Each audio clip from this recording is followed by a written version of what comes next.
It is easy to look at sanctions in their contemporary character, but sanctions as a weapon of a political kind and one of an economic kind must be given historical context. The hidden truth behind aid to Africa. Lifeline or leverage? Foreign aid to Africa has been a contentious topic for decades, sparking debates about its effectiveness, motivations, and long-term consequences. On the surface, aid appears to be a lifeline, a generous gesture by wealthier nations to support the development and alleviation of poverty in a continent often plagued by economic instability, conflict, and disease. However, beneath this altruistic veneer lies a more complex reality. Aid is not merely a charitable act.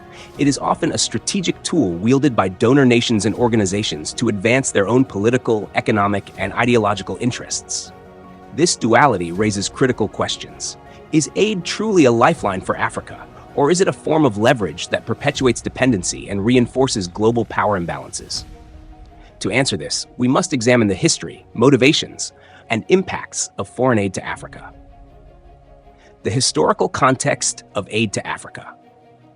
Foreign aid to Africa has its roots in the post-World War II era, particularly during the Cold War. As African nations gained independence from colonial powers in the mid-20th century, they became battlegrounds for ideological influence between the United States and the Soviet Union. Both superpowers used aid as a tool to secure alliances and expand their spheres of influence. For example, the US provided economic and military aid to countries like Zaire, now the Democratic Republic of Congo, and Ethiopia, while the Soviet Union supported nations such as Angola and Mozambique. This period established a pattern where aid was often tied to political and strategic objectives rather than purely developmental goals. In the post-Cold War era, the narrative of aid shifted toward poverty alleviation and sustainable development.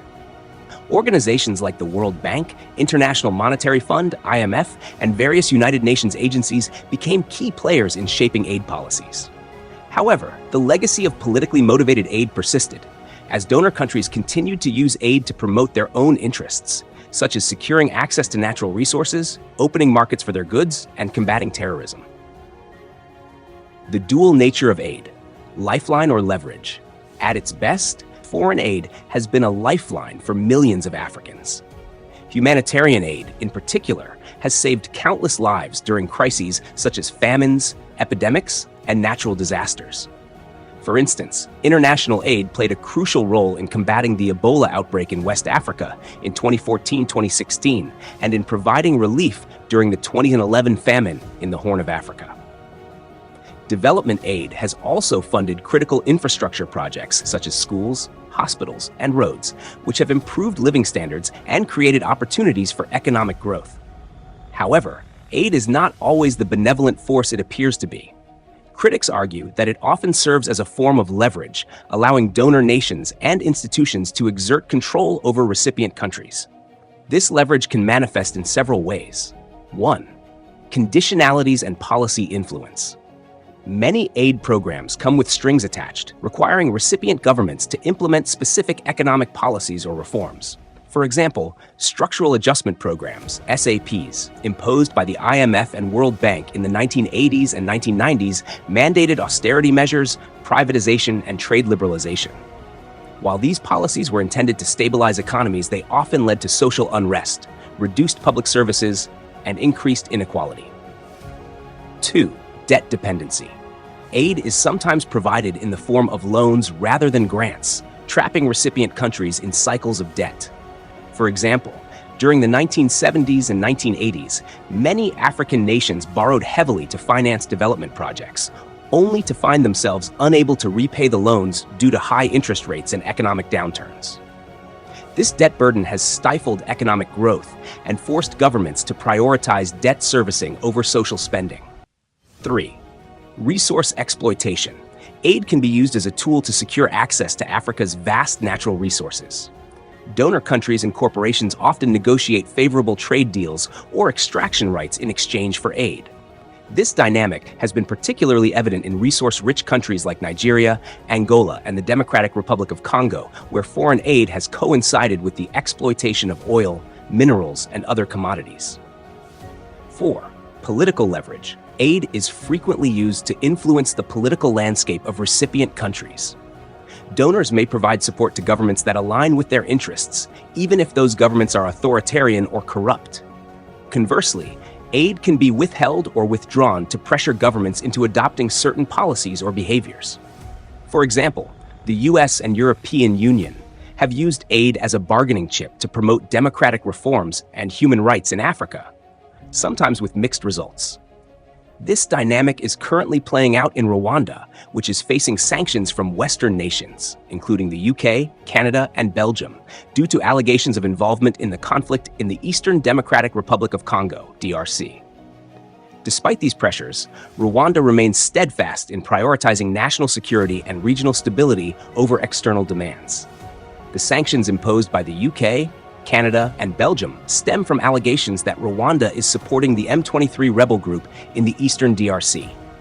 The Congolese government and Western powers argue that this involvement destabilizes the region and undermines efforts to restore peace. Rwanda, however, denies these allegations and maintains that its actions are motivated by national security concerns, specifically the presence of hostile armed groups, such as the Democratic Forces for the Liberation of Rwanda, FDLR, operating from Congolese territory. President Paul Kagame and other government officials have remained firm in defending Rwanda's actions, arguing that external pressures will not dictate the country's national security strategy. At an African Union summit, Kagame stated, "We will not be forced into decisions that compromise our security. Rwanda's stability is not a subject for negotiation."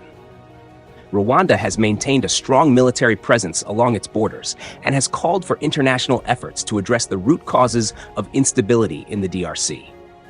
Rather than withdrawing in response to sanctions, the Rwandan government has reiterated its demand for a sustainable solution that includes the disarmament of the FDLR and other hostile groups. If one is permitted, one will remember in the early 1960s of individuals such as Moise Chombe, who is recorded to have run away from the Democratic Republic of Congo with 890 bags of gold coins and found himself in Europe. And he lived happily thereafter and, of course, later died in Algeria. And he was not sanctioned. Katanga was not sanctioned. One will remember the kleptocratic regime of Mobutu Sese Seko, who was then pro-West. And nobody remembers a day when Mobutu Sese Seko was sanctioned. One will remember Jean Bedel Bokassa of the Central African Republic, who we know was one of the worst dictators and who embezzled funds, and he was never sanctioned. One will remember many individuals and many countries because in those days, being a good political boy from a Western perspective meant that you are doing the bidding of the West. Of course, when that changed in the 1989, 1990, things took a totally different perspective and the selective deployment of sanctions started to acquire another character. The impact of foreign aid on African development is a subject of intense debate. Proponents argue that aid has been instrumental in reducing poverty, improving healthcare, and advancing education. For instance, initiatives like the Global Fund to fight AIDS, tuberculosis, and malaria have significantly reduced the prevalence of these diseases in many African countries. Similarly, aid-funded programs have helped increase school enrollment rates and improve access to clean water and sanitation. However, critics contend that aid has often failed to achieve its intended goals and may even have hindered development. One major criticism is that aid can create dependency, discouraging recipient governments from developing self-sustaining economies. Another concern is the inefficiency and corruption associated with aid, where funds are sometimes misappropriated by corrupt officials or wasted due to poor planning. Toward a new approach to aid. Given the mixed record of foreign aid, many experts advocate for a shift from aid dependency to sustainable development, emphasizing 1. Local ownership. Aid programs should be designed with input from local communities and governments to ensure they address real needs. 2. Capacity building. Aid should focus on strengthening institutions and economies for long-term growth. 3. Transparency and accountability. Mechanisms should be in place to prevent corruption and ensure aid reaches its intended beneficiaries. 4. Trade, not just aid. African nations need fair access to global markets to reduce reliance on aid. The hidden truth behind aid to Africa is that it is neither purely a lifeline nor solely a form of leverage. While aid has undoubtedly saved lives and supported development, it has also perpetuated dependency and reinforced global power imbalances. Moving forward, aid must be transformed into a genuine partnership that empowers African nations to achieve sustainable development on their own terms. We are MAGNIFIER. Make sense of it.